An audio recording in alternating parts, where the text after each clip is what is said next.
Okay, thanks very much. I'm going to be talking about some complementopathies and diagnosis of treatment. I got 3 of them here, so I got to move. Otherwise, I get tased. So these are my learning objectives here to understand some of the mechanism of action. I'm going to be talking about PNH. I'm going to be talking about atypical HUS, and I'm going to be talking about CAPS. So let's start. What's a complementopathy?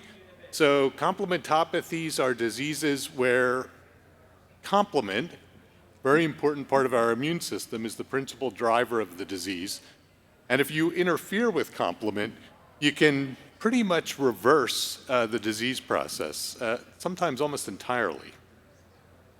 So let's quickly talk about PNH. This is a clonal hematopoietic stem cell disorder, and it's due to PIGA mutations. I've covered that here for years.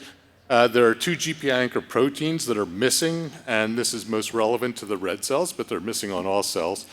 CD59 and CD55, which are complement regulatory proteins.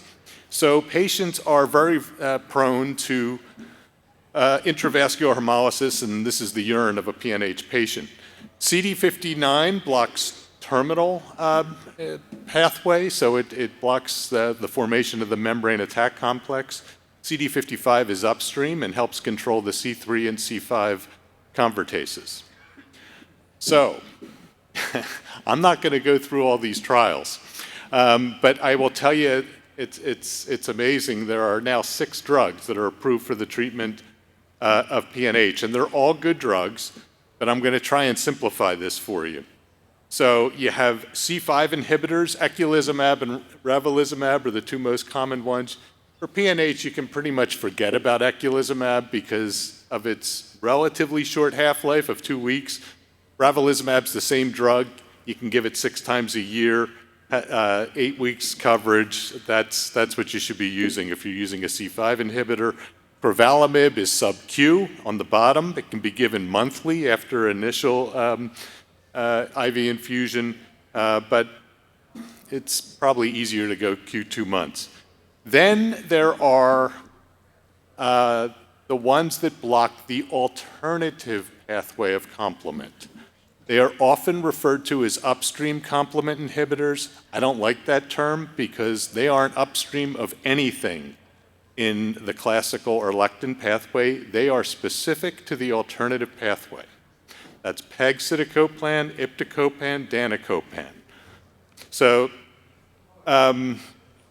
when you see a PNH patient with anemia and they're on one of these drugs, are you switching them, or what's the mechanism? And it can get very complicated with intravascular and extravascular and breakthrough hemolysis. Number 1, make sure there's no other reason for anemia. Just you tend to get focus on the complement, but sometimes patients are iron deficient, B12 deficient. Sometimes they have underlying bone marrow failure or renal disease. Make sure you fix that first. Patients on C5 inhibitors, terminal complement inhibitors, often have extravascular hemolysis, and that's because when they're missing CD55, they can't control the convertases, and they get C3 fragments depositing on their cell, and they can get some either asymptomatic extravascular hemolysis or symptomatic extravascular hemolysis that you need to do something about. Breakthrough hemolysis can happen on all of these drugs. It can happen through what we call pharmacokinetic mechanisms, where there's just not enough drug around for long enough, or pharmacodynamic, which is much more common. And this is a complement amplifying condition. And these are typically infections, vaccines, pregnancies, surgeries, things like that. These paroxysms come primarily through the classical pathway, and you have to remember that. It's not a pure alternative pathway disease. So there's a lot of definitions of what breakthrough hemolysis is. I've tried to simplify it. Basically, it's when your LDH is up, significantly up, greater than 1.5, 2 times the upper limit of normal. Patients are starting to have hemoglobinuria again. They're starting to have PNH symptoms. That's what we call breakthrough hemolysis. It is most common on eculizumab, pegcetacoplan, and crovalimib. So again, those are drugs that I'm not using a whole lot of right now. Less common on ravulizumab and danicopan, which is an alternative pathway inhibitor that's an add-on, and iptacopan. These are all around 5% in clinical trials, although the single-agent iptacopan is starting to creep up as we see longer follow-up between the 5 to 10% range. Okay, very simplified complement cascade that even non-complement people can recognize here, and just showing where the drugs work. And just showing how, I'm just going to summarize how I manage these patients in 2025. Usually I will start with ravulizumab as my first line agent. We know that this drug stops thrombosis, which is the leading cause PNH. It used to kill about 40% of patients. That's what they die of. So you want to stop the clotting. Most of these patients will become transfusion independent. But as I said, many of them, to most of them, will have some form of extravascular hemolysis. If they're having this and they're symptomatic, you need to do something about it. There's extensive experience with these drugs. You can use them in pregnancy. It doesn't really cross the placenta or get into the blood, breast milk. The other drug that I would very much consider using as frontline therapy in selective patients is iptacopan. That's the factor B inhibitor that blocks the alternative pathway. It's an oral drug. It can be taken twice a day. The short half-life of these drugs worries me. I always often give an example. What do you do if a patient forgets their pills? What if they're on a trip and they get a GI virus and they're having nausea and vomiting, complement amplifying condition, and they can't? It's very hard to just run over to a local hospital and get an infusion of eculizumab. So that needs to be considered. Also, the compliance of the patient needs to be considered. So it's a discussion between the doctor and the patient. In patients that are having extravascular hemolysis on ravulizumab, the other thing that you can do is just add danicopan, a factor D inhibitor that blocks the alternative pathway, and you use that as an add-on. And then you have a belt and suspenders type approach. You have the C5 block, and you can also inhibit the alternative pathway. So you have lots of options. My main one is using ravulizumab, and then I will also add on danicopan on top of that. Or if a patient just wants to be free of IV infusions, which I have many patients like that, I think it's reasonable in a compliant patient to use iptacopan.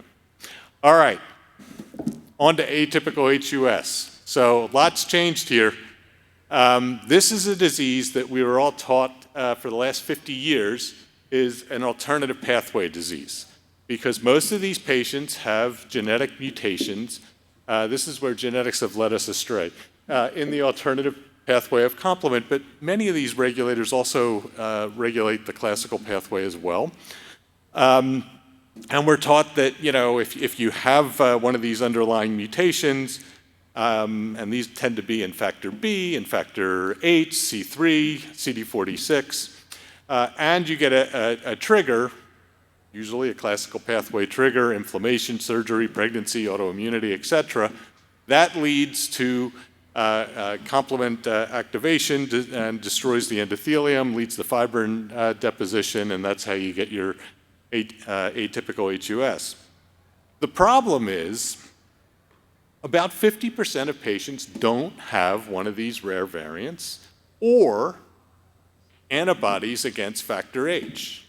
So what's going on in them? And we'll get to that pathophysiology. So as far as from a clinical perspective, these patients all present with thrombotic microangiopathic process. So they have schistocytes and high LDH and renal insufficiency or not. And your differential is primarily, is this TTP, is this a complement-associated TMA, is this DIC, something. So you send off your Adams TS13. If it's less than 10%, all right, you got it. You know you're treating TTP, and you're going to initiate plasma exchange, Rituxan, whatever. If they have, if you culture them for Shiga and they have, the old typical HUS, all right, then you have that. But if those are negative, then you got to really think about atypical HUS. But the important thing to remember is that even that subgroup is not all complement driven. So you really need to turn this into a diagnosis of inclusion rather than exclusion. And you can get genetic testing, but you've all sent these. you get back anywhere from 0 to 3 variants, and most of the time the report says variant of undetermined significance, and you don't know whether that's just a polymorphism or whether that's really contributing to the disease. So you can't hang your hat on those either. We recently reported, and this was published in Blood a few months ago, showing that it is actually the classical pathway that drives atypical HUS. And it's due to autoreactive IgM. And I don't have the time to go into all of this right now, but it's this polyreactive IgM that is continually probing our cells and activating pathways to cause complement damage, and how we respond to that is very important. If you have these mutations underneath in the alternative pathway, that is an amplification loop. So it lowers the threshold for these IgM to cause complement-mediated damage in the kidney. And what we reported is a set of biosensors. So we have a set of cell lines where we mutate different complement regulators to the point where we completely knock them off. And we can test patients' serum and to see how complement killing they are and what inhibitors work. And I'll show you this in a second. So if you have a complement-driven TMA, it's very important because this is a very dangerous condition. About 50% of patients will either lose their life or lose their kidney from atypical HUS within a year. And the drugs are very expensive, eculizumab, revelizumab, but they're also very effective. So you want to be able to diagnose them fast and treat them fast.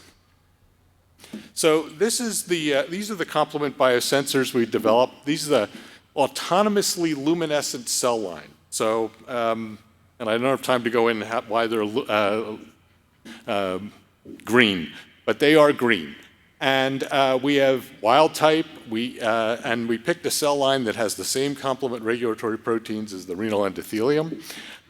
We've knocked out CD46 on this line, so they're a little more sensitive. We've knocked out PIG-A, so we knock out 55 and 59, makes them even more sensitive. And then we have a double knockout line where they have no complement regulators at all on the surface. And so if complement is active, the lights go out, okay? That's what you got to remember. And this is what this assay looks like. So here, I'm showing you a patient with atypical HUS. And the blue is the patient. So you can see, so what we do, the way you run this assay is you just take the patient's serum and you put it in a 96-well plate that contains our biosensors, and then you just throw it in a luminometer. There's no washes, and it reads the luminescence every 5 minutes and gives you a score. So red is heat and activation, so you can see that there's no killing. Blue is the patient, and you can see within minutes the cells are completely dead. If you throw in eculizumab, a C5 inhibitor, in there, you can see the green line. It's almost like heat and activation. And if you throw in sutimlimab, a C1s inhibitor, classical pathway only, it also blocks it. You throw in a factor D inhibitor, danicopan, you throw in iptacopan, you throw in pegcetacoplan, whatever, no effect. Here's a summary of we use our CD46 knockout line. You can see in healthy controls, you don't see very much complement-mediated killing with all the complement regulators on there. TTP, you don't see, look just like healthy controls. Acute complement-mediated TMAs, you see almost complete killing. And when you look at them in remission, you can see that some patients are no longer killing, but many are. So that's important when you're going to consider pulling therapy off. You can block it with sutimlimab, you can block it with eculizumab, but you can't block it with the alternative pathway inhibitors. So, the other thing we've shown is that you can resolve these variants. Now stick with me on this slide. This is a little tough, and I got to go fast. So we can also change buffers. So this assay is on the double knockout line. No complement regulators on the cell, and blue is a healthy control. Red is heat and activation, and what we're showing here is that sutimlimab has no activity in this assay because we've only isolated the alternative pathway. We're doing this in magnesium EGTA. There's no calcium. Calcium's required for the classical pathway. Now here's a patient with atypical HUS with a factor H autoantibody. It's got to be all alternative pathway, right? It's factor H autoantibody. Well, this is all pathway. And this is the CD46 knockout line. So there are complement regulators, 55 and 59 are there. Completely blown away in blue, heat and activation red, completely blocked by eculizumab, completely blocked by sutimlimab, only partially blocked by a factor D inhibitor. Now I'm going to take that same patient, put them on our alternative pathway assay in B, and here in the alternative pathway, with no complement regulators on there, you see complete kill, blocked with a factor D inhibitor, but not sutimlimab. And yet, if you take this same patient and you put them on the CD46 knockout line, which has 55 and 59, doesn't do anything to the cells. So this just shows you that the alternative pathway is very weak compared to the classical pathway, and it just shows you that these quote, alternative pathway mutations or autoantibodies play very little role in this disease. This was also presented at ASH, just to show you that we can also monitor every complement regulatory inhibitor drug. And this is going to become important as people are using these, because if someone's on a factor B inhibitor, you're going to have the DOAC problem where the patient comes in, they're on a DOAC, they had a clot, and now they have a new clot, they're on the DOAC. Are you taking the drug? You sure? Is this a DOAC failure, or is this a failure to take the drug? Well, now we can tell because we can take the serum at the same time and see whether they're blocked, whether it be a factor B inhibitor, whether it be pegcetacoplan, whether it be a C5 inhibitor, et cetera. So there's a lot of potential uses for this. It can differentiate TTP from HUS. It can monitor complement inhibitors. We can resolve whether these variants are real or not, and it can also inform when to stop complement inhibition. One last story I got to tell you really quickly because this is really exciting. CR1 deficiency is associated with catastrophic antiphospholipid antibody syndrome. This was presented at the meeting. I'm just going to go through here quickly. We found CR1 variants in a lot of these patients. This was a patient that was Mark Crowther sent down that every time she got pregnant, she ended up in the intensive care unit intubated. She had a CR1 mutation. We looked at this mutation. It was in CR1 2125. It caused deficiency of CR1 on her cells and her red cells. And what we're able to show is that CAPS is antiphospholipid antibody syndrome with a rare blood cell phenotype known as the Hegelson phenotype, which has low CR1, virtually no CR1 on the surfaces. It's an immune complex disease. CR1 clears immune complexes, and that's why they activate complement. Long story short, we are turning this into a disease where you don't even need anticoagulation, reminiscent of PNH. You'll anticoagulate them for their initial clot, but if you have them well controlled on complement inhibitors, they don't have any further thrombosis. We've treated like 5 or 6 patients now, 40 clots before, no clots after. And so relative absence of CR1 is an important marker. It's a very simple screening test. You just look at their red cells. They have no CR1, and you can block them with C5 inhibitors. Done. So.